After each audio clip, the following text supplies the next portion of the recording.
Joining us, MS Now senior political analyst and host of the podcast Runaway Country on Crooked, and the author of the Substack How the Hell, Alex Wagner.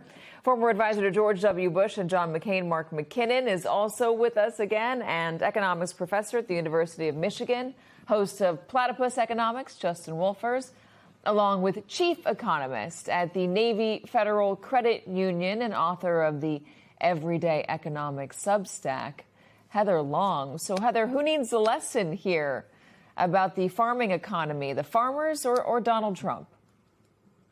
Well, that farmer sounded pretty convincing. I do think this is really a split screen economy that we're living through. You know, on the one hand, anything touching the AI boom or anything that touches the top 20% of Americans who earn about $170,000 or above, anything in that realm is doing really well. You know, you obviously saw the big jobs report this morning, more jobs added than expected, 172,000, really led by hospitality, possibly beefing up staffing at restaurants for the World Cup and, you know, the service higher income Americans. But on the flip side, there's an Achilles heel, and I think the farmer really spoke to that, of a lot of turmoil and also inflation rising faster than wages. Today, the wage gain was 3.4%.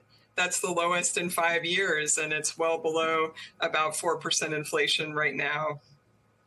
Justin, one of the facts that I just laid out, I think, is even surprising, knowing that things aren't going well. The number of bankruptcies for farms across this country growing, hitting a high this year.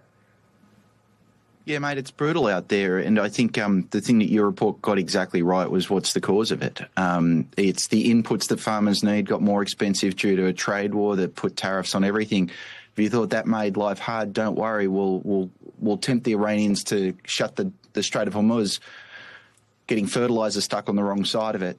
When there's no fertilizer, you can't grow grass. Grass is the things that cows eat. That's technical agricultural language right there for you, Katie.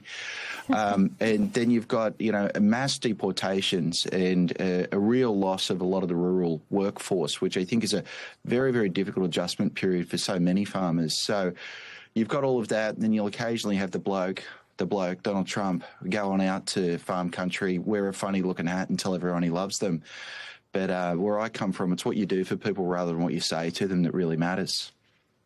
Let me play a little bit more from Darren Van Ruden on Republicans, also on Donald Trump being a champion for farmers as Donald Trump has painted himself. Listen to Darren. You know, President Trump says that farmers in America have a champion in the White House, somebody who's going to fight for them, somebody who's going to have their best interest at heart. Is that what you've been seeing? In my opinion, no. You know, and certainly there's a lot of folks that are diehard Republicans are going to say he's been the best president ever. And reality, you know, some of those trade deals that he's got, the Biden administration actually started those discussions with those countries. So he's just a beneficiary of what's happened in the past. And, you know, it's one thing that is a frustration of mine with a lot of Americans is that we just look at what happened yesterday, not what happened 2 years ago, not what happened 4 years ago, not what happened 5 years ago. And if we start to look at a little bit more history and see how history has treated the country and what's happened in politics, especially in the past, maybe we would wake up to what's happening to us today and realize that we need to change because the current makeup is not working for the vast majority of Americans. Alex, I don't know if you felt like I did, but I just wanted to yell "preach" at the screen as he was talking, because, like, finally someone who acknowledges the reality that these conditions are not created overnight. There is a lag time, that there is a buildup, and a lot of the time the presidents either get blamed or get credited for. They have very little to do with an economic situation. Yeah, I mean, I spent some time with Trump supporting farmers down south, and they were, you know, farmers are both at once prisoners of fate because they have to depend on the weather, and you never know whether you're going to have a drought or a deluge. You don't know when the sun's going to shine and when it doesn't. And I think that is that gives rise to a sort of sanguine acceptance of things that are beyond their control. And that's maybe to explain a little bit about their complacency or the acceptance that, things are beyond Trump's control in all of this. But he's absolutely right. I mean, there's policy that directly affects them, and they're living with the consequences of it. I mean, the tariffs, the war in Iran with the fertilizer shortages. I mean, the one thing that makes this particular moment different than others, I think, as it concerns presidents from 4 and 8 years ago, is Donald Trump owns these decisions and the after effects in a more piercing and pronounced and public way. And there's not a lot of mystery about why there are fertilizer shortages or gas shortages. If you look at the polling, people absolutely hang that on Donald Trump. This is something on his back. And I think that the political consequences, even among farmers, therefore might be slightly different this year. Let me just kind of clarify.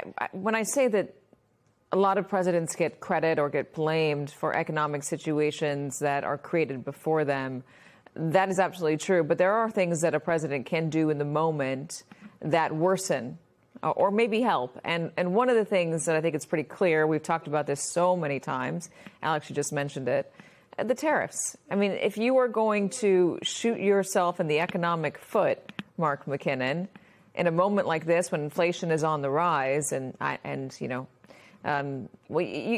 impose tariffs. And then if you want to further exacerbate that wound, you start a war that shuts off the Strait of Hormuz, where most of the world's oil comes through.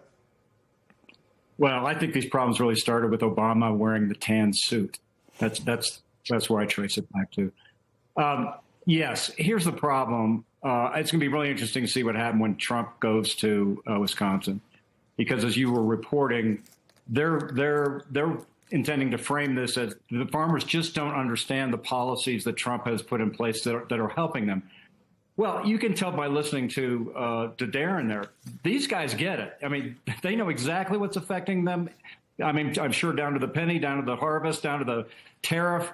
They're keenly aware of what's affecting them. So it's not like they're going to be enlightened about a bunch of policies that they're not aware of that are going to help them. And it's classic political mistake I used to spin lots of stuff as a comms guy. And the one thing I knew you could never spin is the economy. People feel it in their bones. You can't tell them things are better than they are because they feel it. So I think that's the root of the problem, is that Trump can't do what Bill Clinton, or won't do what Bill Clinton did, which is to acknowledge it and say, I feel your pain. We're going to do better. Well, let's talk about the politics of this. I mean, if you look at the approval in ag-heavy states, North Carolina, 55% disapprove, Wisconsin, 56%, Ohio, 57%. There are two, Alex, very important Senate races, one in North Carolina, one in Ohio, that could tilt the balance of power in the Senate toward the Democrats.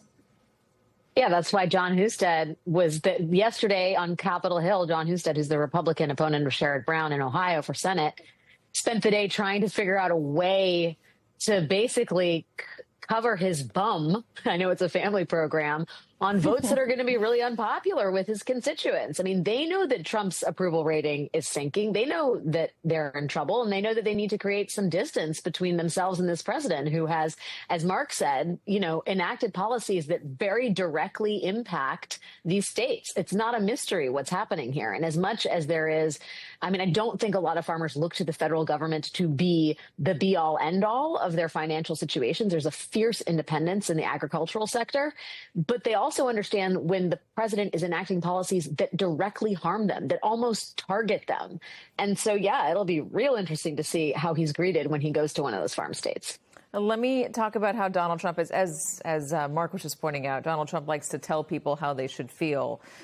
Here he is talking about the jobs report. With a great jobs report like just announced, stocks should go up, not down. That's the way it was for 200 years. Growth does not mean inflation. How else can a country attain greatness? President DJT. Heather, why is the president angry? Well, the problem for the president is he would like to see lower interest rates, and he's not going to get them. We may end up with higher interest rates this year, seeing this pretty strong jobs report today and coming on the heels of a strong March, April, May jobs report. That should be good news for America, but you saw Wall Street react in a negative way because they know that this probably the new big problem in America is inflation, inflation, inflation, and the Federal Reserve is going to have to act on that later this year. The oil industry is warning Donald Trump, Justin, that oil prices could go higher and higher. $5 a gallon, not out of the picture. $6 a gallon average nationwide, also not out of the picture. When could this possibly come down? Yeah, so, I mean, possibly, we were promised a war that was 4 to 5 weeks. The war right now is entering its 4th month. So the early forecasts so far look like they've been wrong by a factor of 4, wildly, grotesquely wrong. We were never asked as the American people, are you willing to make sacrifices? Here's our plan. Here's what we want to do. Here's what we want to achieve. The past presidents made the case to us and brought people along. And at this point, as far as I can tell, he's simply given up and he's bored and he's staring at something else instead. And this is very much Trump's modus operandi. If you think about what war is he focused on, it's not the war in Iran. It's just dragged on for another few months. It's not the trade war. We're a year and a half into that. No resolution there. There is the war within the Republican Party, and he's been very vigorous in that, making sure that anyone who's not aligned with Trump, he's gone to war, and he's actually won that war. There's one more war, of course, which is last time I looked at the White House, someone had bombed the entire East Wing, and I hope he's out there looking for vengeance, trying to find out who's responsible for that.